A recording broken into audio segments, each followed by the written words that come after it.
गांव के अंतिम छोर पर एक टूटी सी बस स्टॉप है। वहां रोज शाम को एक बूढ़ा आदमी बैठा नजर आता है, सिर पर पुरानी टोपी, कांपते हाथों में एक चिट्ठी और आंखों में किसी का इंतजार। गांव वाले उसे बाबा कहकर बुलाते हैं। कोई पूछता है, बाबा किसका इंतजार कर रहे हो?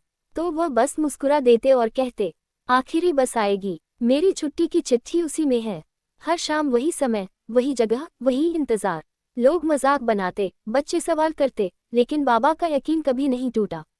घटना का मोड़। एक दिन गांव में एक नई पोस्टमास्टर आई, रीमा। उसने बाबा की चिट्ठी देखी, जो सालों से डाकघर के पुराने बक्से में पड़ी थी। उसमें लिखा था, प्यारे बाबा, माफ कीजिए, शहर की जिंदगी ने हमें बहुत दूर कर दिया, पर अब मैं आ रही हूँ 25 दिसंबर की आखिरी बस से। आपकी बेटी मीरा। रीमा ने गांव के प्रधान से मिलकर सबको बुलाया। आज आखिरी बस से मीरा आ रही है। गांव के लोग, बच्चों से लेकर बड़ों तक, सब बाबा के साथ बस स्टॉप पर खड़े हो गए। बस आई। दुआओं, आंसुओं और इंतजार के बीच मीरा उतरी। बाबा कांपते हाथों से उसे छूते हैं और बस कहते हैं, अब मेरी चिट्ठी आ गई, अब छुट्टी का समय है।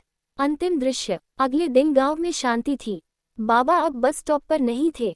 उनकी कुर्सी खाली थी, लेकिन चिट्ठी अब गांव की दीवार पर टंगी थी। इंतजार कभी बेकार नहीं जाता। गांव के अंतिम छोर पर एक टूटी सी बस स्टॉप है। वहां रोज शाम को एक बूढ़ा आदमी बैठा नजर आता है, सिर पर पुरानी टोपी, कांपते हाथों में एक चिट्ठी और आंखों में किसी का इंतजार। गांव वाले उसे बाबा कहकर बुलाते हैं। कोई पूछता है, बाबा किसका इंतजार कर रहे हो? तो वह बस मुस्कुरा देते और कहते, आखिरी बस आएगी, मेरी छुट्टी की चिट्ठी उसी में है। हर शाम वही समय, वही जगह, वही इंतजार। लोग मजाक बनाते, बच्चे सवाल करते, लेकिन बाबा का यकीन कभी नहीं टूटा। घटना का मोड़। एक दिन गांव में एक नई पोस्टमास्टर आई, रीमा। उसने बाबा की चिट्ठी देखी, जो सालों से डाकघर के पुराने बक्से में पड़ी थी।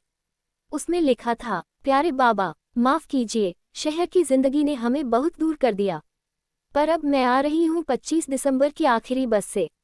आपकी बेटी मीरा। रीमा ने गांव के प्रधान से मिलकर सबको बुलाया। आज आखिरी बस से मीरा आ रही है। गांव के लोग, बच्चों से लेकर बड़ों तक, सब बाबा के साथ बस स्टॉप पर खड़े हो गए। बस आई। दुआओं, आंसुओं और इंतजार के बीच मीरा उतरी। बाबा कांपते हाथों से उसे छूते हैं और बस कहते हैं, अब मेरी चिट्ठी आ गई, अब छुट्टी का समय है।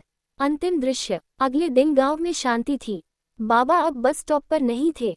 उनकी कुर्सी खाली थी, लेकिन चिट्ठी अब गांव की दीवार पर टंगी थी।